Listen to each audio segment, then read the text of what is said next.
Do you watch The Container Guy? I think so. Yeah, sometimes I do. You don't have to lie to me. Why are beers so expensive at baseball games? I never really understood it. I always thought that it was a massive ripoff, but after working with the owners of Prairie Boys, I finally got to see the other side of the story. There's a lot that goes into serving people at these events, and they're not open very long. And so it was really cool to see how they built this thing and how they kept their costs low. So if you're looking to take on a new venture, something entrepreneurial, and set up yourself either a burger stand or sling beers out of a concession or a kiosk out of a shipping container, you can do it the wrong way or the right way. And that's what we're gonna teach you in this video. So stay tuned, hope you learned something. So we ended up buying like 5 of these containers, and they had a Chinese door that came with them, and it uses like a toolbox latch on them. They're not that good, so we cut that door off and we installed one of our dual swinger man doors in there, and it actually fit in there pretty nicely. So that got us started, and then once we could jump inside there, I think we had Sharpies all over the wall just to figure out, you know, how this thing could be best utilized as a concession. This is how it ended up.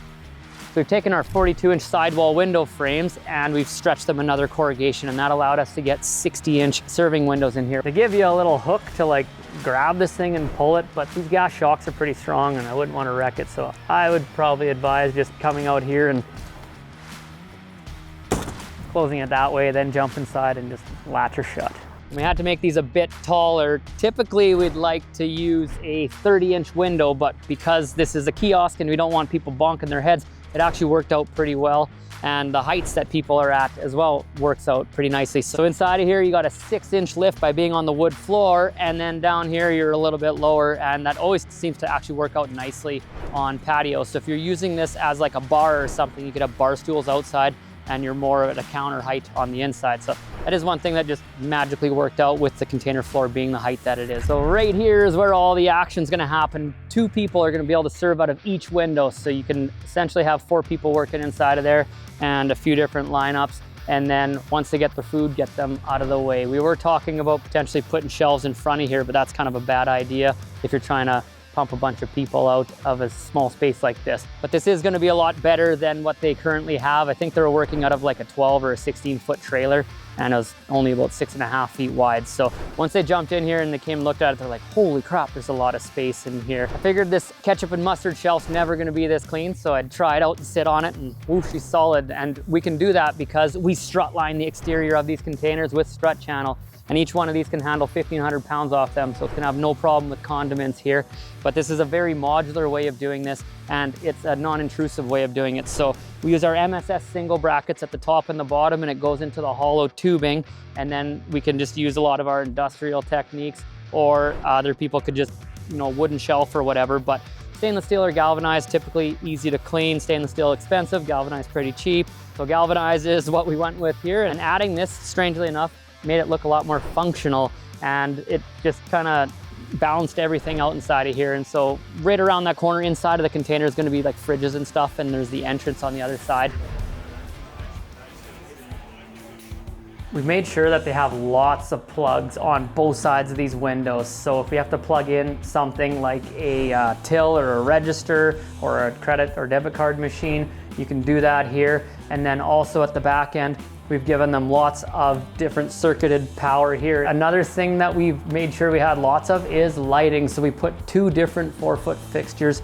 So even at night, if you're operating out of here, we're gonna have lots of light, and especially with the shelving and stuff, that'll help with shadows and things.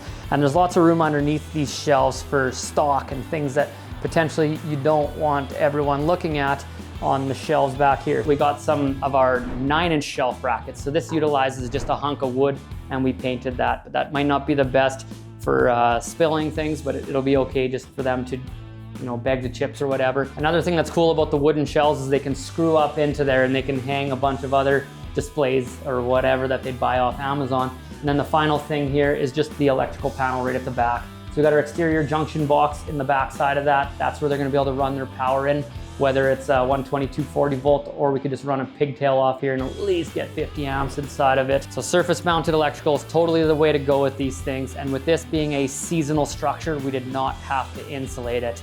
And we're gonna see where this thing's being used. So right now we're gonna close up the doors, load this thing up, and ship it off to the customer. Hopefully we can get in there and show you guys what it looks like in its final resting place.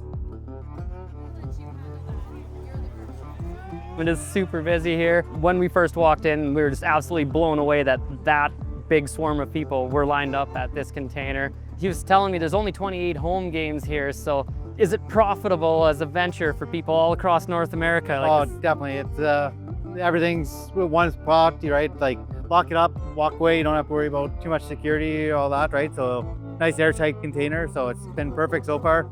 First day, right? So see how it goes. Any complaints about from the ladies inside of there? It's a little hot in there right now, but we'll get some air vents in there or something and cool it off for them. Yeah, we got a heat warning right now, so it's super hot.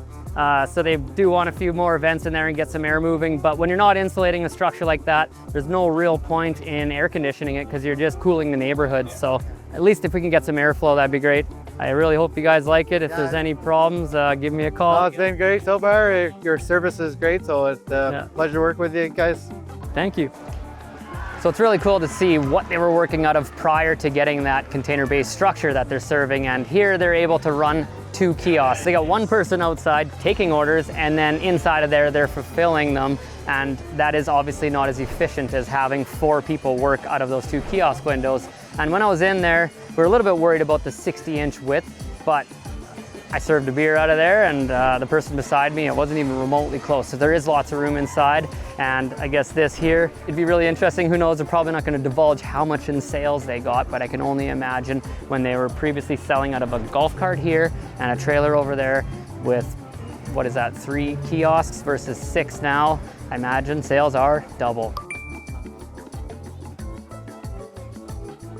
What's awesome to see is that we ship all these customers these exterior junction boxes, and we never really get to talk to the electricians or see how they actually wire them up. But we assume that they understand that they can come in through the bottom right here, just like they did, and come out with a massive SOW cable or a tech cable, or they can run a conduit right up into there. And in this instance, it's removable. And I think the only way to Canadian electrical code is to have a plug-in. So with that there, this can be disconnected, and now they don't actually have to bury this electrical wire. So if that was hardwired right into there, for our code, you'd have to trench over, and then you're wrecking this asphalt. So it's one way to get around it, so to speak. But this is also just a seasonal structure, so it's only utilized for the ball season. And then they got their outside disconnect right close, so they can kill power here, or they got the main breaker on the panel inside of this shipping container. Wow, I just sold my first beer.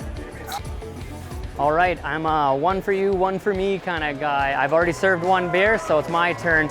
This was really cool to come see this in action and help out a little bit and really understand what it's like working inside of these and seeing how hot it actually gets in them. And so that's something you should be keeping mindful of when you're looking to take on a container-based structure like this, and something we can do as positive feedback potentially right on the doors here. Let's install some big Air 45 vents on this bad boy and get the air flowing inside of there a little bit better. So if you want to watch us install other accessories like that, make sure you subscribe to the channel and ring the bell for notifications. And as always, hope you learned something.